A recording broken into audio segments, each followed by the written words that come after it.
আল্লাহ পাক মানুষকে তৈরি করার সময় তার আশাটা ছিল মানুষ আল্লাহ পাকের প্রতিনিধিত্ব করবে কোথায়? পৃথিবীতে। এখন প্রতিনিধি শব্দটার মানে কি? অনেক সময় আমি অনেক চিন্তা করেছি যে প্রতিনিধি শব্দটার মানে কি। এটার অর্থ এরকম হতে পারে যে আপনি হয়তো কোনো একটা অর্গানাইজেশনে খুব ইম্পর্টেন্ট কাজ করেন, অথবা কোনো মেশিনের পরিচালনা করেন, খুব ইম্পর্টেন্ট কাজ করেন। একদিন সকালে দেখলেন যে আপনি খুবই অসুস্থ, আপনি যেতে পারছেন না, কিন্তু কাজটা করতেই হবে। তখন অল্টারনেট লোককে পাঠিয়ে দিলেন যে সেই কাজটা করে দেবে। তখন সে দ্বিতীয় ব্যক্তি প্রথম ব্যক্তির প্রতিনিধিত্ব করলো, রাইট? তো আমরা আরেকটু সহজ করে যদি বলি, ধরেন আপনার ড্রাইভার আছে, আগামীকাল সকালে আপনার খুবই ইম্পর্টেন্ট একটা মিটিং আছে। সকালবেলা ড্রাইভার সাহেব ফোন করে বললেন যে আমার খুব জ্বর, আমি আসতে পারছি না। তখন ড্রাইভার সাহেব আরেকজন ড্রাইভারকে পাঠিয়ে দিলেন যে আপনাকে নিয়ে যাবে। তারপরেও প্রধান ব্যক্তির সংখ্যা কাটছে না, সে কেমনভাবে চালায়, অ্যাক্সিডেন্ট করে কিনা, ঠিকমতো আসতে পারে কিনা।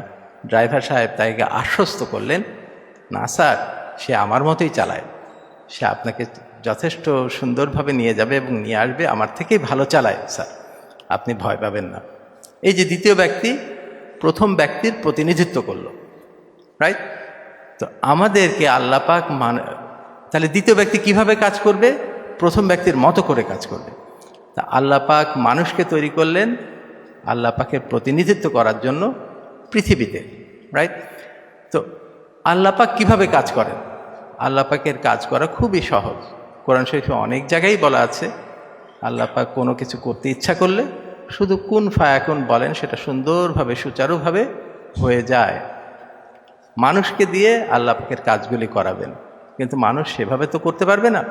মানুষ আল্লাহ পাকের মতো করে যদি কাজ করতে পারে, তাহলেই সেটা আল্লাহ পাকের সঠিক প্রতিনিধিত্ব হবে। এখন প্রতিনিধিত্ব, তাহলে পৃথিবীতে যত কাজ আছে কোনো কাজই আল্লাহ পাক কুন ফায়াকুনের মাধ্যমে করবেন না, সমস্ত কাজই মানুষের মাধ্যমে করবেন। মানুষ কিভাবে কাজ করবে? আল্লাহ পাক যেভাবে কাজ করতেন সেভাবে। আমি যদি ডাক্তারি করি, এখন যে কোনো কাজ সম্পর্কে আল্লাহ পাক যদি সেই কাজটা করতেন, কীরকম হবে? সেটা সবচেয়ে নিখুঁত হবে, সবচেয়ে নিখুঁত হতে হবে। প্রথম ক্রাইটেরিয়া হচ্ছে আমার কাজটা সবচেয়ে নিখুঁত। যদি সেই কাজটা নিখুঁত না হয়, তাহলে আমার মনে হয় সেই কাজটা না করা উচিত।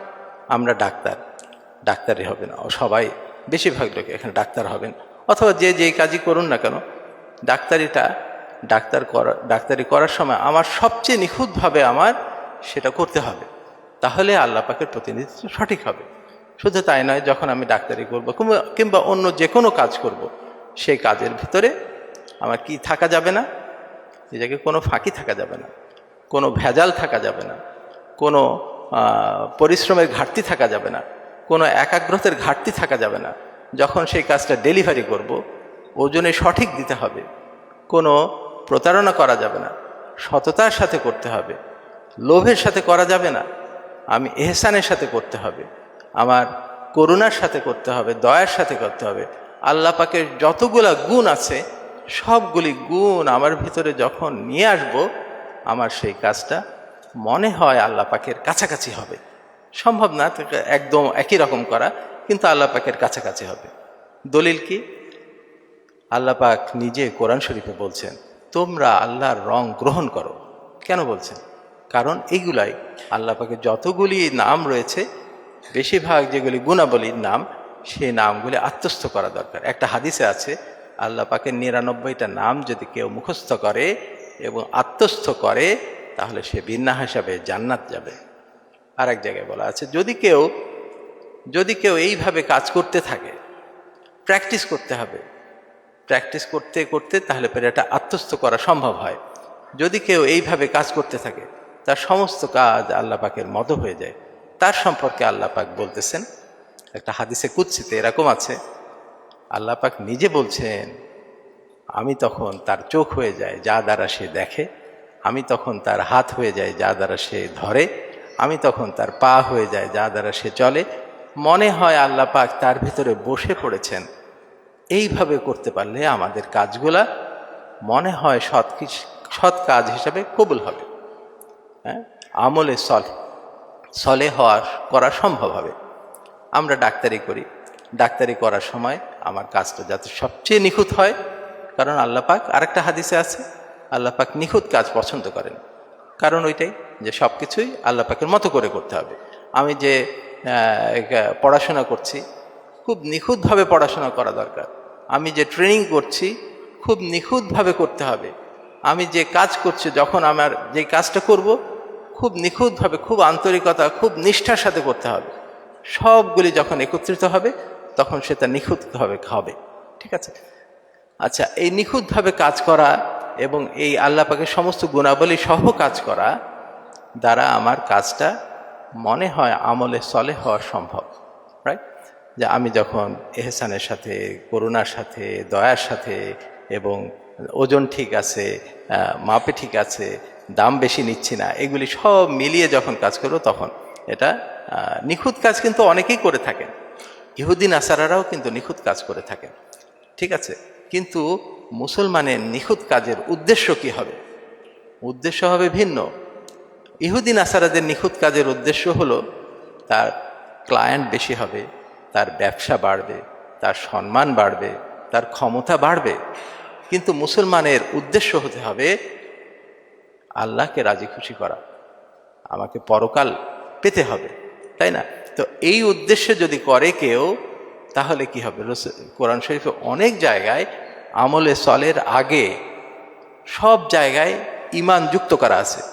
যে ব্যক্তি ঈমানের সাথে আমলে সালেহ করবে, তারপরে অধিকাংশ জায়গায় আর কোনো ক্রাইটেরিয়া বা রাখা হয়নি, তাকে জান্নাতের কথা বলা হয়েছে।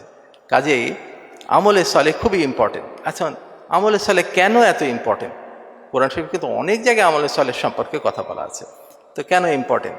কারণ আমলে সলেহ দ্বারা মানুষকে জাজ করা যায়। আপনি কেমন, আপনি কি ফাঁকি দেন কিনা, আপনি কি ভেজাল মিশান কিনা, আপনি কি ওজনে ঠিক দেন কিনা, আপনি কি দাম বেশি রাখেন কিনা, আপনি কি প্রতারণা করেন কিনা, আপনি কি মানুষকে ঠকান কিনা, এই যে অনেক জিনিস, আপনি কি দয়া করেন কিনা, আপনি কি এহসান করেন কিনা, অনেকগুলি পয়েন্ট আপনাকে বিচার করা যায়। সেই জন্যই মনে হয় আমলে চলে ইম্পর্টেন্ট। কেমন? আমরা পরীক্ষার সময় দেখি এখানে অনেকেই স্টুডেন্ট আছেন, অনেকে টিচারও আছেন, আমাদের শ্রদ্ধেয় শিক্ষক মণ্ডলী আছেন। তারা যখন ভাইবা নেয়, যেই কোশ্চেন, অথবা আমরা যে রিটেন পরীক্ষা দেই, যেই কোশ্চেনে অনেক জিনিস জাজ করা যায়, সেই কোশ্চেনে মার্কস বেশি থাকে। ধরেন একটা প্রশ্ন থাকলো যে একটা মানুষ জন্ডিস নিয়ে আসছে, বমি করছে, কি কি হতে পারে, তার কি কি ইনভেস্টিগেশন করবা, কি কি পরীক্ষা নিরীক্ষা করবা, এই ধরনের কোশ্চেনে মার্কস কিন্তু অনেক বেশি থাকে। কি ম্যানেজ করবা, কি কি ডিডি হতে পারে, এই ধরনের কোশ্চেনে মার্কস 20-25 থাকে। আর একটা কোশ্চেন শুধু ডেফিনেশন এবং ক্লাসিফিকেশন 5 মার্ক থাকে, অনেক কম মার্কস থাকে। কেমন? তো আমলে সলের দ্বারা যেহেতু মানুষকে বিচার করা যায়, অনেক জিনিস বিচার করা যায়, মানুষের গুণগুলা সম্পর্কে বিচার করা যায়, সেই জন্যই আমলে সলের গুরুত্ব অত্যন্ত বেশি আমার কাছে মনে হয়। তো মানুষ যখন এইভাবে আমলে সলেহ করতে থাকে, খুব ভালোভাবে কাজ করতে থাকে, তখন আল্লাহ পাক অটোমেটিক তাকে টাকা ঢেলে দেয়, তার সম্মান বাড়িয়ে দিতে থাকে, তার ক্ষমতা বাড়তে থাকে। আমরা মনে করি যে এগুলো আল্লাহ পাক খুশি হয়ে দিচ্ছেন, আমার কিন্তু মনে হয় না। আমার কাছে মনে হয় তাকে আরেকটা পরীক্ষার ভিতরে ফেলছেন। কারণ হলো, পরীক্ষার হলে ভাইবার টেবিলে যখন ছাত্র একটা কোশ্চেনের উত্তর সুন্দরভাবে দিয়ে দেয়, তখন পরীক্ষক তাকে দ্বিতীয় আরেকটু কঠিন প্রশ্ন জিজ্ঞেস করেন, কারণ তার মার্কস বাড়াতে চান। তাই? ঠিক আছে, শুধু আমলে সলেহ দ্বারা কতগুলি পরীক্ষা করা যায় না। কি কি? আপনি কি অপচয় করেন কিনা, আপনি কি বিলাসিতা করেন কিনা, আপনি কি অহংকার করেন কিনা, আপনি কি জুলুম করেন কিনা, এগুলো কিন্তু শুধু আমলে সলেহ দ্বারা বিচার করা যায় না। এইগুলি বিচার করতে হলে আপনাকে টাকা দিতে হয়, আপনাকে সম্মান দিতে হয়, আপনাকে ক্ষমতা দিতে হয়। আল্লাহ পাক ওই পরীক্ষাগুলি আপনাকে করবেন, সেই জন্য এগুলা দিয়ে দিচ্ছেন। কাজেই যখন আপনার অনেক টাকা হয়ে যাবে, এই আমলে সালে যদি সুন্দরভাবে করতে হয়। একটা উদাহরণ দিই, একজন দুধওয়ালা দুধ বিক্রি করে, সে সুন্দর খুব খাঁটি দুধগুলি কালেক্ট করে, সেখানে কোনো পানি মিশায় না, একদম ওজন সঠিকভাবে দেয়, দামও বেশি রাখে না, এহসান করে, ওজন দেওয়ার সময় একটু বাড়িয়ে দেয়, একটু বেশি দিয়ে দেয়। তার দোকানে দেখবেন সকালবেলায় দুধ শেষ হয়ে গেছে, তার ব্যবসা বাড়তে থাকবে। তার দ্বারা কি হবে? তার লাভ বাড়তে থাকবে, তার টাকা হতে থাকবে, তার সুনাম বাড়তে থাকবে, একসময় ক্ষমতাও বাড়তে থাকবে। উদ্দেশ্য এটাই। তাকে দ্বিতীয় স্তরের পরীক্ষা করছেন, সে কি করে, সে এই টাকা দিয়ে বিলাসিতা করে কিনা, সে অহংকার করে কিনা, সে কি বলে তুচ্ছতাচ্ছিল্য করে কিনা, সে কি দেমাক করে কিনা, সে কি জুলুম করে কিনা, এই জিনিসগুলাই পরীক্ষা করতেছেন। কাজে খুব সতর্কভাবে আমাদের চলতে হবে। এই পরীক্ষার পরেও যদি অনেক সময় মানুষকে বিপদ দ্বারা আল্লাহ পাক পরীক্ষা করেন।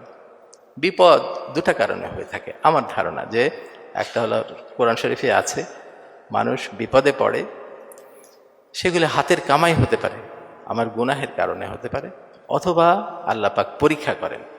আমি অনেক চিন্তা করে দেখলাম, আচ্ছা যদি আমার গুনাহের কারণে হয়, তাহলে আমি আন্তরিকতার সাথে আমার গুনাহের গুলি বের করা, আমার কি ভুল হয়েছে, ত্রুটি হয়েছে, সেগুলা বের করা এবং সেটা থেকে তওবা করা, ফিরে আসা, এটা। আর যদি আল্লাহ পাক পরীক্ষা করতে থাকেন, পরীক্ষা সম্পর্কে আমরা একটু ভয় হয়, কি পরীক্ষা করছেন। মনে রাখবেন, আমরাও যখন ধরেন একটা বাবা মা আপনাকে সাঁতার শেখাচ্ছেন, অথবা বাবা আপনাকে সাঁতার শেখাতে নিয়ে গেছেন, পরীক্ষা করছেন সে সাঁতার পারে কিনা। সব সময় নিচে একটা হাত রেখে তারপরে দেখে যে বাচ্চাটা সাঁতার করতে পারে কিনা, সে ডুবে যাবে কিনা। কাজেই যে কোনো বিপদে ভয় না পাওয়া উচিত। আল্লাহ পাক আপনাকে পরীক্ষা করবেন, আপনাকে ধ্বংস করে দিয়ে কখনোই পরীক্ষা করবেন না, নিচে হাত রেখেই পরীক্ষা করবেন।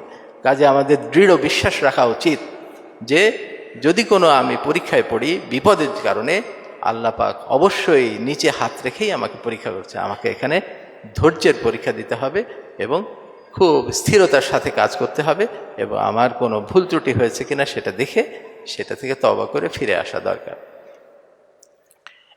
এইভাবে যদি আমরা কাজ করি ডাক্তারি হিসাবে, ডাক্তারি তো আগে বললাম যে আমার পড়াশোনাটা ঠিক, আমার ট্রেনিং ঠিক, আমার যখন কাজ করব তখন খুব আন্তরিকতার সাথে কাজ করতে হবে, এবং যখন আমি এটা ডেলিভারি করব, কারো কাছে দিচ্ছি, সেবাটা দিচ্ছি, সেই সেবাটা দেওয়ার সময় আমার কাছে মনে রাখা উচিত যে আমার সেই সেবা মূল্য যাতে অত্যাধিক না হয়, আমার এত টাকার দরকার নেই, কেমন। তো এইভাবে যদি আমি কাজ করি, আমি এহসান করব, আমি দয়া করব। একজন গরিব মানুষ আসছে, ডাক্তারিতে অনেক সুযোগ রয়েছে, গরিব মানুষ আসবে, বিভিন্ন ধরনের মানুষ আসবে, তার কাছে দয়া করা সম্ভব হয়, এহসান করা সম্ভব হয়, ফ্রি করা যায়, অনেক কিছুই করতে পারেন, তাই না? তো এইভাবে যদি কাজ করতে থাকি, মনে হয় আমাদের ডাক্তারিটা আল্লাহ পাক কবুল করার সম্ভাবনা রয়েছে। ঠিক আছে, তা আল্লাহ পাকের এই গুণাবলীগুলি যেটা আমরা নিতে পারি, আমরা গুণাবলী যদি অন্তরের ভিতরে ঢোকাতে পারি, এগুলো যদি প্রকাশ করতে পারি, তাহলে পারে আমার কাছে মনে হয় আমরা যে কবরে যাব, কবরে গেলে যে তিনটা প্রশ্ন হবে, তোমার ধর্ম কি, ধর্ম কি, এটার উত্তরটা আমরা ইসলাম অটোমেটিক চলে আসবে। আমার একটা ধারণা, কবরে তো তিনটা প্রশ্ন হবে, তোমার রবকে, তোমার ধর্ম কি, তোমার নবী কে ছিলেন। তো তোমার ধর্ম কি যখন বলা হবে, ধরুন এখন লেজার দিয়ে অনেক কিছু করা সম্ভব, এরকম লেলিহান শিখার মতো দেখা যাবে, অনেক জোরালো আগুনের মতো দেখা যাবে, লেজার দিয়ে তৈরি করা, ওর ভিতরে হাত দিলে আপনার আঙ্গুলে পুড়ে না, ওর উপরে পাতিল রাখলে গরম হয় না, ওর উপরে কোনো রান্না করতে গেলে রান্না হয় না। যদি এই রকম একটা আগুনের লেলিহান শিখাকে বলা হয় তুমি কে, ওই লেলিহান শিখা যদি বলে আমি আগুন, আপনি কি অ্যাকসেপ্ট করবেন? মনে হয় না, কারণ আগুনের কোনো গুণই নাই, দেখতে আগুনের মতো, আগুনের কোনো গুণ নাই। সেই রকম যখন আমাকে কবরে প্রশ্ন করা হবে তোমার ধর্ম কি ছিল, ইসলাম, যতই আমি বুক ফাটাই বলি না কেন ইসলাম, আমার ভিতরে যদি গুণগুলি না থাকে, যতই আমার দাড়ি থাকুক না কেন, যতই আমার কপালে দাগ থাকুক না কেন, যতই আমি হজ করি না কেন, আমার ইসলাম অ্যাকসেপ্টেড হবে না, মুনকার নাকির অ্যাকসেপ্ট করবেন না যতক্ষণ পর্যন্ত আল্লাহ পাকের সমস্ত গুণাবলী আমার ভিতরে না আসে, আমার ভিতরে প্রকাশ না পায়। আমার কাছে মনে হয় যদি আল্লাহর গুণগুলি ভেতরে নিয়ে আসা যায় তাহলে আমার দ্বিতীয় প্রশ্ন পাড়ার সম্ভাবনা। প্রথম প্রশ্ন নিয়ে আমি অনেক চিন্তা করেছি রবকে। রব মানে হলো পালনকর্তা। পালন শব্দটা আমাদের বাংলাতে একটু কম ব্যবহার করা হয়, শুধুমাত্র ছোট বাচ্চাদের লালন পালন করে মা বাবা, এই জায়গায় চিন্তা করা যায়। একটা ছোট বাচ্চাকে যেভাবে মা পালন করে, আমাদের পালনকর্তা আল্লাহ পাক, আমি যদি আল্লাহ পাককে সেইভাবে চিন্তা করতে পারি, সেইভাবে মানে অ্যাকসেপ্ট করতে পারি, যে তাহলে মনে হয় পালনকর্তা কে, সব কিছু সেই উত্তরটা আমরা পারবো। একটা ছোট বাচ্চা তার সমস্ত কিছুর জন্য মায়ের উপর নির্ভরশীল থাকে, রাইট? সে খাওয়া দাওয়া, আশ্রয়, যে ভয় পায় যখন সে মায়ের কোলে লুকায় পড়ে, এত নিরাপদ আশ্রয় মনে করে মায়ের কোলকে। আমরা আল্লাহ পাকের আশ্রয়কে যদি সেইভাবে মনে করতে পারি তাহলে আমার কাছে মনে হয় প্রথম প্রশ্নের উত্তর পারা সম্ভব হবে। তৃতীয় প্রশ্ন আমার কাছে মনে হয় সহজ হবে। আজকের যে প্রোগ্রাম সিরাত, আমরা যারা মুসলমান, অধিকাংশ মুসলমান রাসূল পাক সাল্লাল্লাহু আলাইহি সাল্লামকে আমাদের প্রিয় নবী হিসাবে কিন্তু অ্যাকসেপ্ট করি, আন্তরিকতার সাথে কিন্তু আমরা দরুদ পড়ে থাকি। কাজে সেই আগেকার আমলের মতো নূহ আলাইহিস সালামের কওম, লূত আলাইহিস সালাম কওম তাদেরকে মিথ্যাবাদী বলেছে, নবীকে মেরে ফেলেছে, আমরা কিন্তু সেরকম নই। কাজে আমার কাছে মনে হয় তৃতীয় প্রশ্নের উত্তর সম্ভবত আমরা পেরে যাব। আল্লাহ পাক এই সিরাতের উসিলায় আমাদের এটা কবুল করুন। আর আমার বক্তব্য দীর্ঘায়িত করব না, এটুকু বলেই আমি শেষ করছি। সবার কাছে ক্ষমা চাচ্ছি। আমি জানি না আমার বক্তব্য, আমি যেটুকু বলি আমার মনে হয়, আমার মনটা বলে, অনেক সময় হাদিসের সঙ্গে মিলাই, অনেক সময় কোরআন শরীফের সাথে মিলাই। যখন সেটা মিলে যায় তখন মনে করি হয়তো এটা সঠিক হতে পারে। আমাদের শ্রদ্ধেয়, পরম শ্রদ্ধেয় আহমদুল্লাহ সাহেব আসবেন, উনি আরও ডিটেলস বলতে পারবেন আপনাদের কাছে। আমি এটুকু বলে আমি শেষ করছি। আসসালামু আলাইকুম ওয়া রাহমাতুল্লাহ।